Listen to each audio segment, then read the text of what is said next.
Hey, this is Hunter with the Kingdom Business Owner, and today I have on John Beck, and we talk about what do we do as Kingdom business owners when God gives us lemons? How do we react? How do we respond? You got to tune in today to listen to my conversation with John Beck.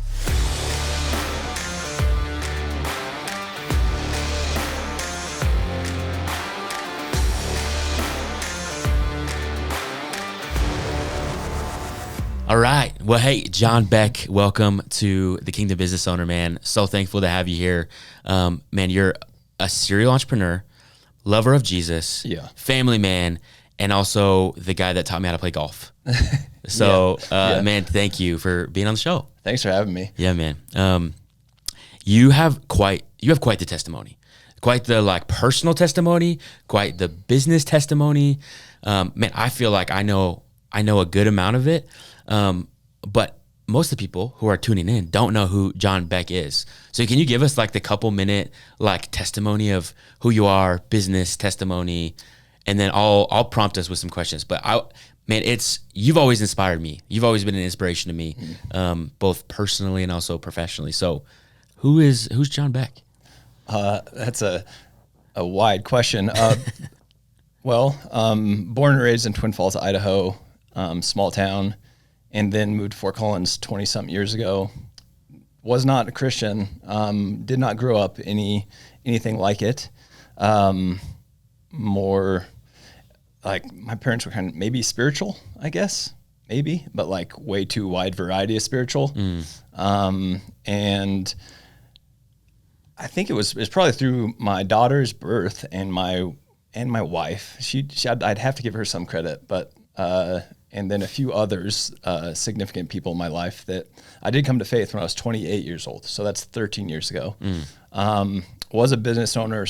My first job out of college was owning a restaurant, which was not smart, but I somehow survived. Yeah, learned a lot. I say I probably didn't treat people incredibly well as my employees pretty incredibly well for the first 6-7 years. And becoming Christian started to change that at 28. That's 4 or 5 years into owning a restaurant. And that started to shift culture within that business. You're right, serial entrepreneur. I have a primary business, which is a new restaurant now called Limonada. Shut one down recently called Panino's and opened up Limonada by Panino's. And also have 3 other side hustles in a way that have come to be one way or another. One I bought, 2 are startups. I'd say, I don't know if they're officially businesses yet because 2 of them haven't brought any income in. Yeah. But I do love the creative process. Love that we can think something and dream of something and then bring it into the world and create something like that. That is, I think, a primary power that God has given us, the power to create. Yeah. He has shared that he's the creator. He has gifted that to us. And I really like that. The part that I don't enjoy so much about that process, I don't know if it's the brokenness of the world that comes in, but creation becomes a job pretty quickly. Yeah. Becomes responsibility. And those are that's probably my biggest struggle is not figuring out what to create and how to create it. But then when it gets past the creation stage into the responsibility stage, being called to create is super fun. Being called to steward is really difficult. That's just takes work, man. And is painful throughout the process. Totally.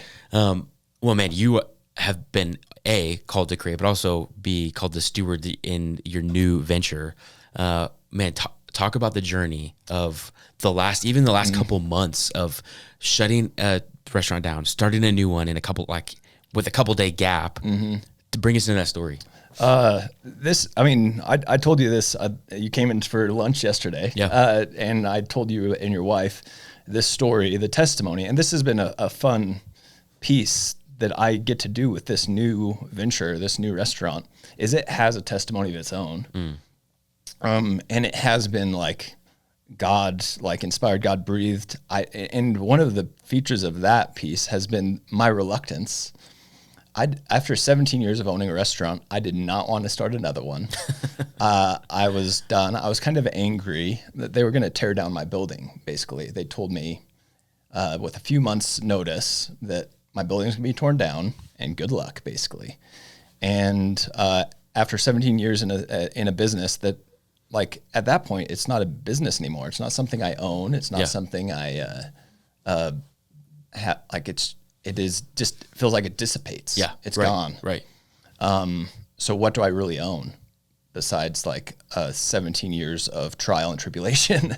And let me stop you right there. When you're 17 years into this business, and you get a letter, you have a conversation with the landlord saying you have 2 months to shut down this business, and good luck. What is your first thought? So it was more like it was about 4 or 5 months we had to the end date. Yeah. So just that detail. We did have some time.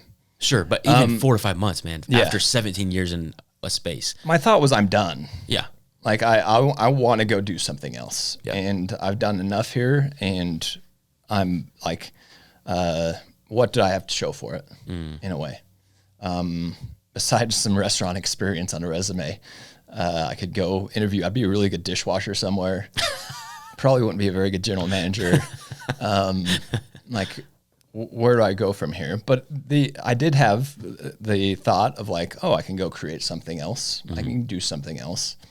I wouldn't probably make a good employee for somebody else, but and like what I would have had to start up something somewhere else was very little. After the auction of the restaurant equipment, I think I got a check for $2,700. Unreal. So even to pay the last month's rent would have been hard. Right. So I went through the grieving process, I think. First, I was surprised, caught off guard. Then I got angry, and then I came to like this acceptance piece of like, fine, we'll do something else. And so January, we do 21 days prayer and fasting with our church. And it was in that process in January that I actually got really clear direction from God. And he spoke directly to me about me shutting down the possibilities of another restaurant, and that I was making things impossible for him that, or like making things that were possible for him impossible in a way. Wow. Like shutting down his possibility. And I told you, he told me, like, I like working at Panino's. And that really caught me off guard. And I was like, you like working at Panino's. That is, I just kind of woke up. It woke me up, basically. That was a 4 a.m. type of thing. And then, and he told me he really liked the idea of a new place. And from that point forward, like all these things fell into place. The building that seemed like an impossible building became possible through kind of some crazy negotiations. And I was actively trying to get them to say no so I could tell God no. And it just didn't happen. Like I just was like, why? I think why and how, like there's no explanation. The negotiations worked out, and the building the building that we have now is the building we're in. Doesn't make any sense. And then from there, the people, like after I realized that this was actually happening and God made a way, I was overwhelmed. And I said, God, I don't have the people. And then the key people fell into place like in the next 48 hours. And I think the key hallmark of what I knew that like God, it was like undeniable, God was in it, is we're sitting, my wife and I I told her about the people that are coming back to help me open up the new restaurant. And she starts crying. And she says out loud, she's like, well, God, now we need the best general manager in Northern Colorado. And 2 minutes later, I get a call from one of the people that was coming back saying that the best general manager that they'd ever worked for was looking for his next thing, and he's in Fort Collins. Unreal. And I at that point, that was a game changer for me. That all of a sudden I wasn't working for the restaurant. I wasn't working for anything else. I was just working for God. I was just working for him. And that is when I like had all the energy in every day to do everything it took to get from Old Panino's, what it took to shut that down and get the new place ready. And then like you said, we shut it down on the 31st of May, opened the new place on the 6th of June, like 5-6 days. Unreal. In like unreal fashion, unreal effort, and like bringing order into chaos, which I feel like that's part of our, as kingdom business owners, that is part of the calling. And that's part of what we are like doing here on earth in this present time, right? Where chaos still is present and working its destruction and trying to make things just unorganized and chaotic and broken,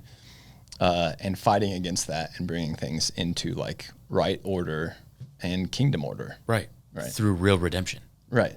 Like, I mean, the work through his power. Through his power. Not mine. Right. And I think that's what's so crazy about your testimony, man, is like there's no way John Beck could have done this. No. Like, I mean, you're a great dude, but there's just no way John Beck could have done all of this. Yeah. So it's only God, man, that like got it from A to Z and killed the business and launched a new one and made it thriving in the process.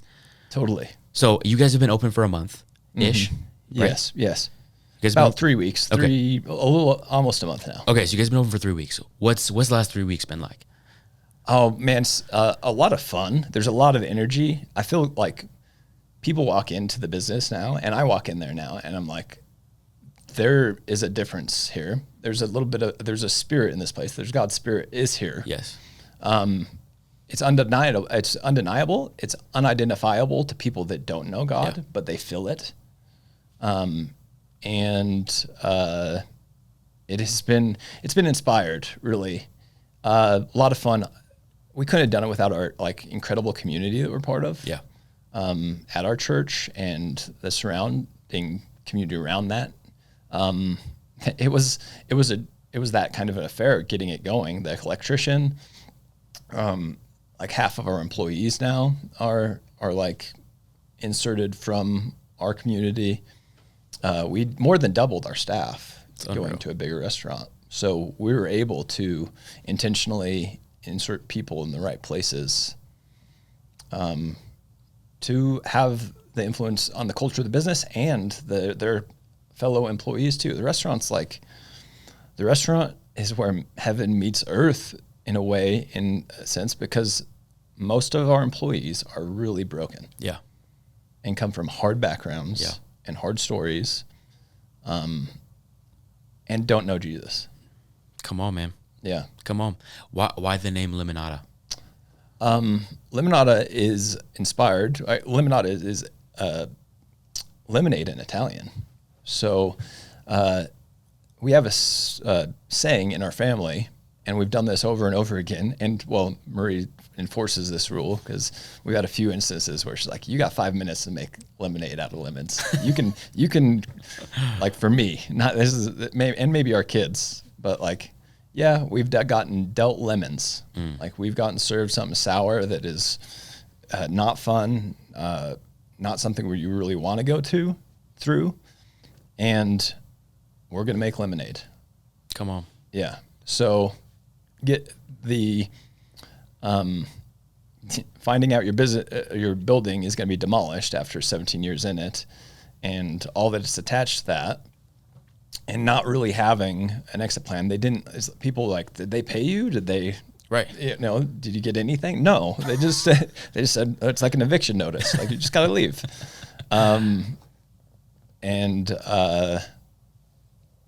feel like that's getting lemons. 100%. Like that. So we kind of felt that. We felt like we needed to have an opportunity to brand separate from but also bring in, like it's bringing the old into a new and kind of like putting them together the best we could, like new, fresh ideas along with the best of the old, the past. Right. And then kind of bringing them together. So it is taking lemons and making lemonade, limonada. Come on, man. So freaking good.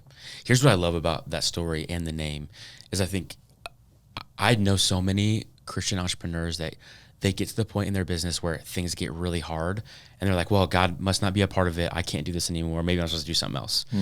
And then they bow out and then they go start something else or what. And there's nothing wrong with going to start something else.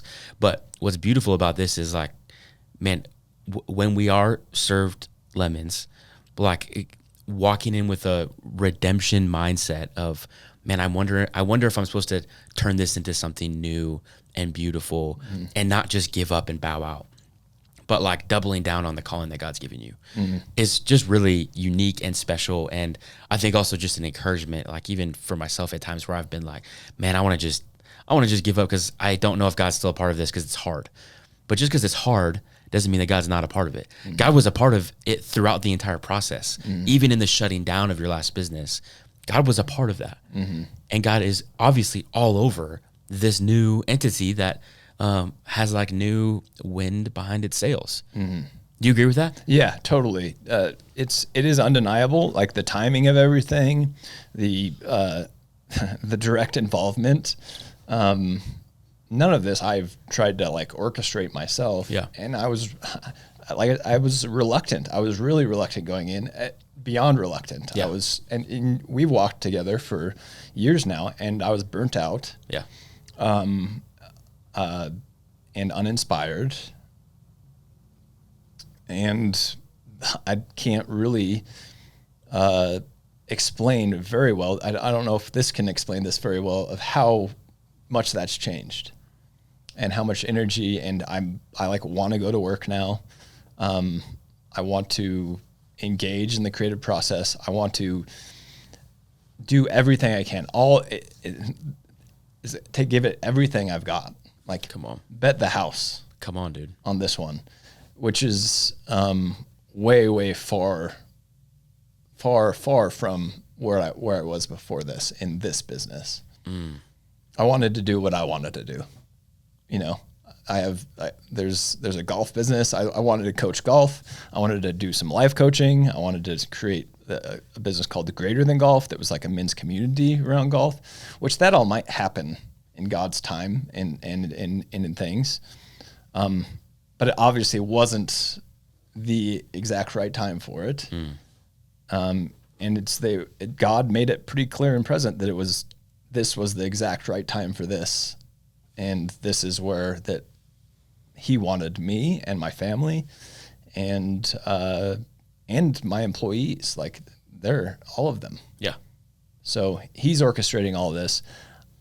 I can't really explain too much of why or how. Besides, he enjoys working at Panino's. Yeah.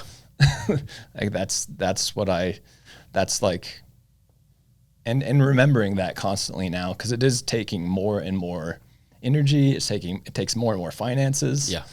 Everything everybody says about starting up a restaurant and how much it costs and how hard it is true. Yeah. Like there's no getting around that.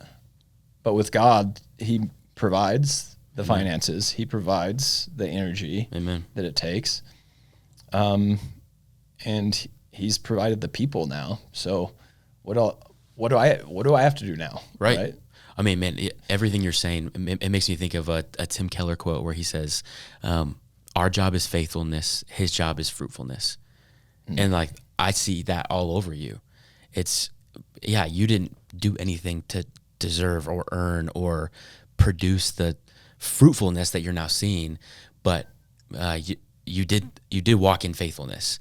There was obedience. You heard from God, which is not the norm for you, just based off of our knowing that about you. Yeah. Like he's not audibly speaking to you often. All the time, no. Yeah, but in this instance he was, and you walked out of that in obedience, and all you did was be faithful. And so just because we're faithful doesn't always mean like our profit's going to go up necessarily, but God is the one that produces the fruitfulness. And so, man, what would you say to the the kingdom entrepreneur that is maybe where you were at 4 months ago, 6 months ago, where you're like, man, this is brutal. I don't know how we're going to get out of this. I am dealt for real lemons. How do I turn this into lemonade? Like, how do I get from where I am to where you're at right now and experiencing the fruitfulness? How do you get to that place? I mean, it came out of prayer and fasting. Like, that was a piece of, that's like maybe part of what activated. It did, I think it did come out of a willingness and like this is not a short obedience, and like this is a longer obedience, and practicing listening and practicing doing and reorienting towards God over and over again for the last, I don't know how many years. I think get on a path, stay on a path type thing, where you're just practicing prayer, which is communication. Yeah, it's just communication. Yeah, it's nothing. For my style of prayer is not anything fancy, or like rehearsed or repetitive. It is just communication. It's just showing up. It's showing up. Yeah. And being there present, and if he speaks, being there to hear it. Yeah. So fasting, right, is quite the practice to enhance that. I don't know, the yes and no muscle, right? In a way, for sure.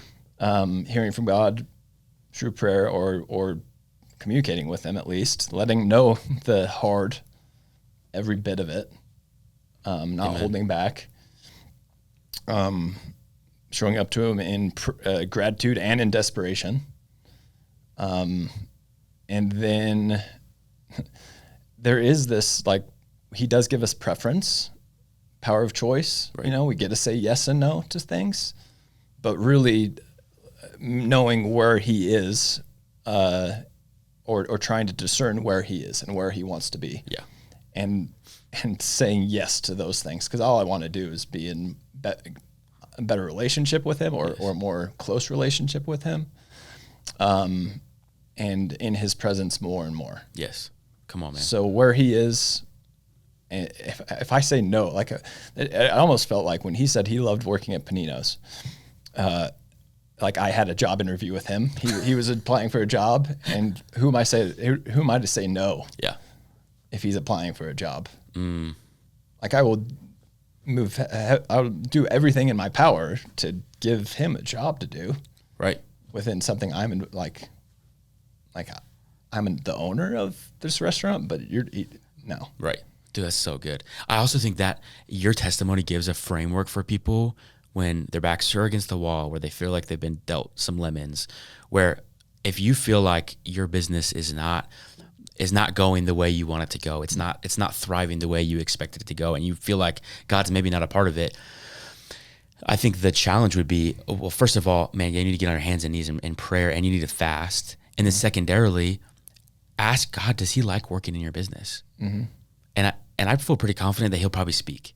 Like if you're fasting, you're really seeking His heart, and you're really seeking, man, Holy Spirit, where are you at? Jesus, do you enjoy being in this business?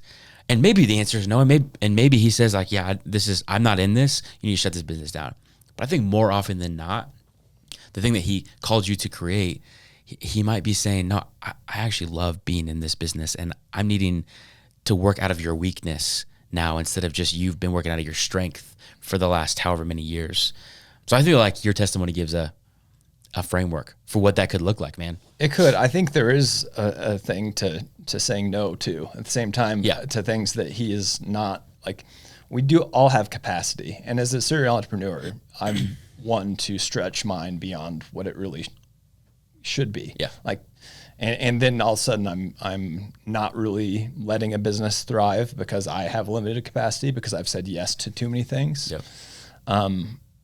So it has been like, okay, this is where all of a sudden my availability for other things gets less. Yeah. And I need to reorient actually my energy and what I have to give to the thing God is involved in. So there is a thing to like discerning when to say no, 100%, and what to say no to. 100% agreed. For sure. Yeah, no, I'm with. There is discernment and wisdom you can walk out in that, and I think a lot of that will probably come from prayer and fasting, and when you're in a season of just being dealt lemons. Yeah. Let me ask you this question, man. When I walk in Limonada like I did yesterday, man, you're so right. The Spirit of God is in there. You can sense that there's joy, that there's energy.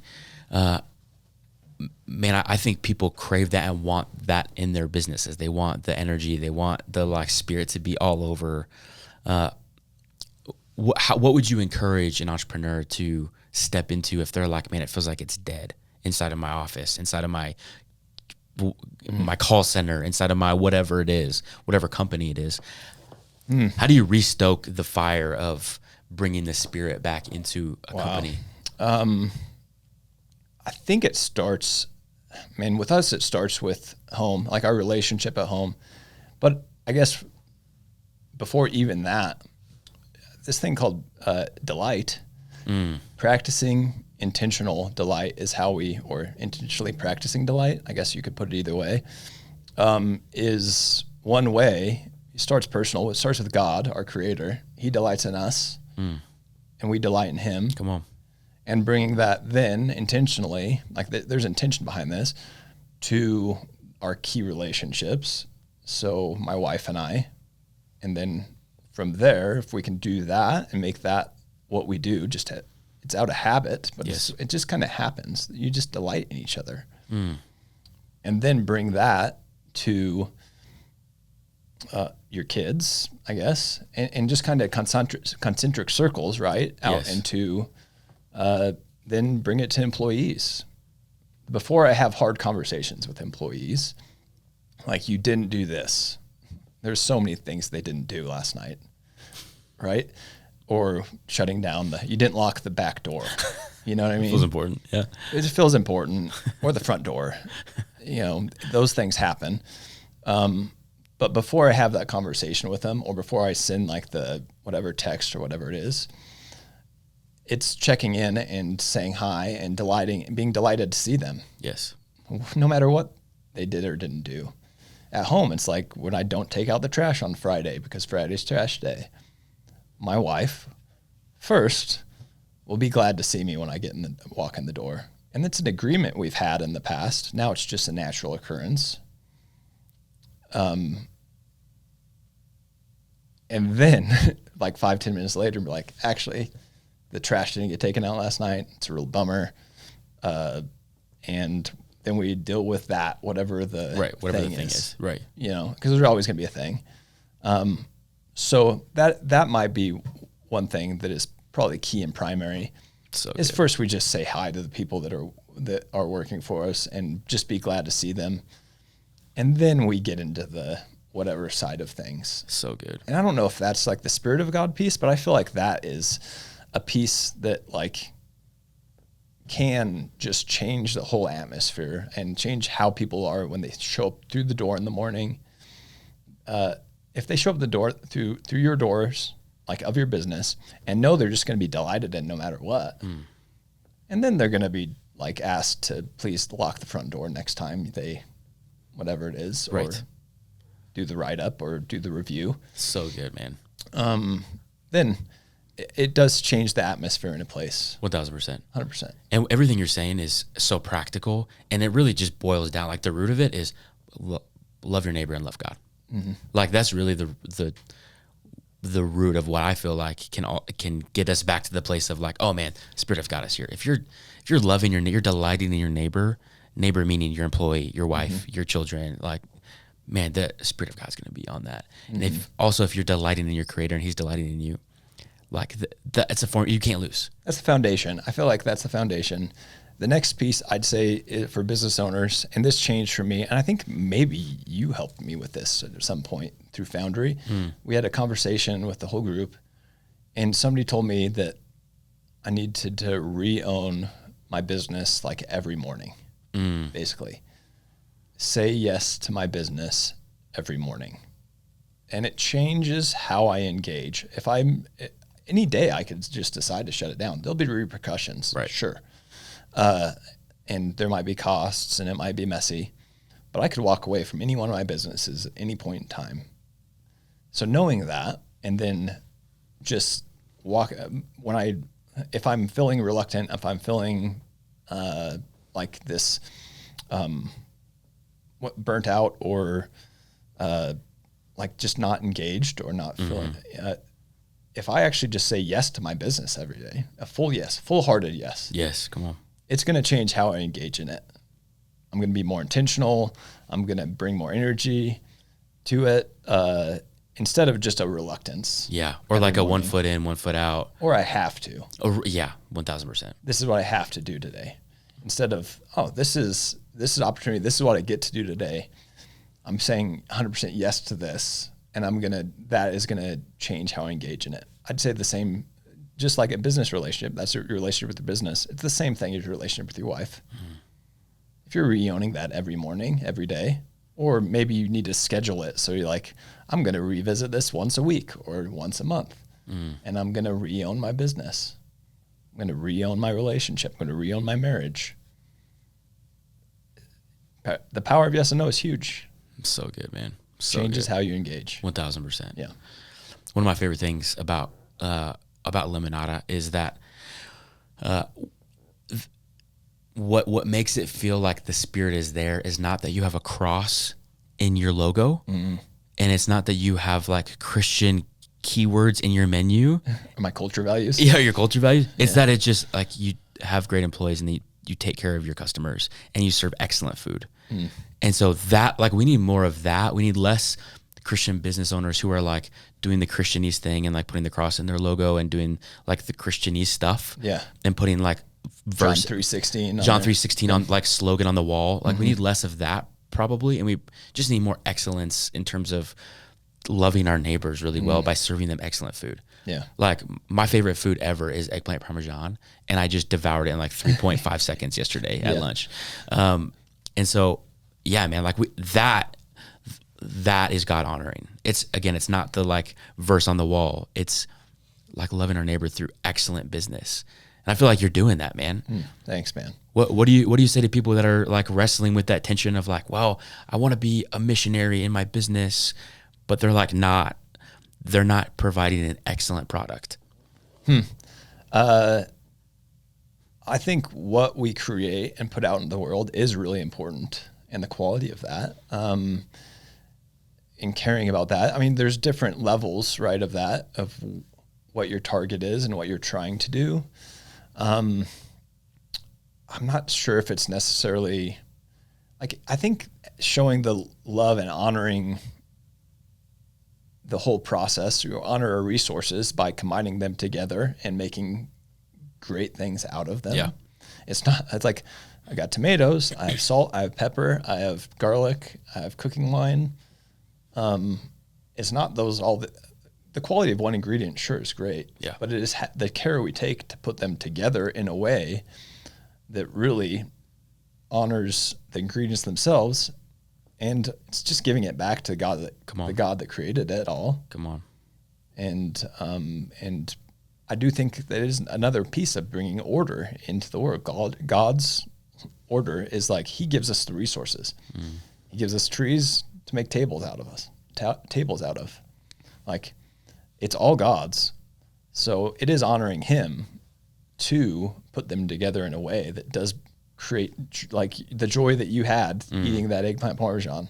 Like, I don't necessarily love eggplant parmesan myself, but I know people do. And I'm going to do it the best I can and create systems and processes to help my employees do it the best they can. Yeah. It's a constant trying to like enforce that and reorient towards doing the best we can with our ingredients to get them to a certain place so that people like you can really take joy in their consumption. Yeah, man. Yeah. That's a great word. Let's land the plane with this. What do you feel like God is stirring in you right now that would be potentially like the biggest maybe blessing or charge for a kingdom business owner? Just like even based in your testimony, like what's the one thing that's stirring up in you that would be a big blessing to a kingdom entrepreneur? I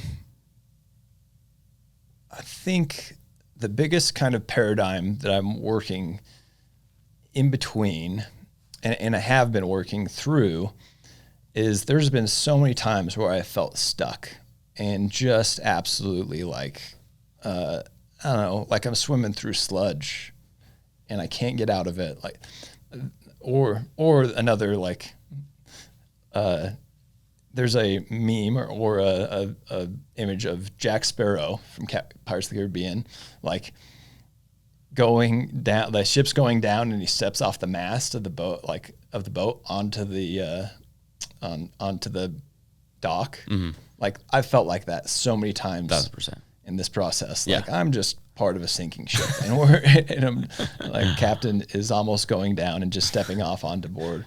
So there's this, realizing that God has really just given us so much power, whether it's the power to choose yes and no, creativity, resources, relational power. Like he's given us, we get to be in relationship with the one true King, and we are his sons. Come on. Like we are his family, and he treats us as such. So I feel like that is a really powerful place he has us if we use it right. Yes. And if we engage with him Yes. correctly in it and use that healthfully. There is always some piece of God's power he has given us to get unstuck, to get back within his power. Come on. And there's like, you find yourself stuck, you find yourself feeling like you're just powerless in any given situation in your business. Go back to him, go back to the power that he has created you with, and just think of how you can engage in that healthily in a way that honors him. And I think he blesses that. He'll bless that, and he'll get you out from whatever that circumstance is, whatever that is. Like he will help you navigate through that. Yes. And you'll come out the other side, and it will feel like I'm in awe, like a head shaker. It will feel like wow, like he was there the whole time, and it wasn't me that got through it. It was him that was with me throughout it all, and he gave me the power to get on through and onto the other side, maybe into blessing, maybe into just a new beginning. Who knows? Maybe it's maybe it is a resurrection of an old business into a new one. Maybe it's a shutdown of a business into. There's always possibility out there. There's creativity. There's something on the other side of whatever you're going through. Come on. That will astound you. I think. I think that there is possibility on the outside of anything. Even if it's a bankruptcy, right? Like what we think is the Armageddon of business. Like we're shut down, we're bankrupt, we're done. Was what it could be. That could be like the actual circumstance we're facing. But there is something on the other side of that, even that can be just way beyond and way better than you could ever ask, think, or imagine. Come on, dude. Right. Golly, you got me fired up, man. Preaching. I mean, if that doesn't bless somebody, I don't know what will. That's so freaking good. If you're in Fort Collins, you need to go to Limonada. And also, if you're looking for, life coaching and also just like coaching with a combination of golf coaching with life coaching, you got to reach out to this man, John Beck. He is incredible. Man, thank you for being on The Kingdom Business Owner. Seriously, blessed. Thanks, Hunter. Really appreciate it, dude.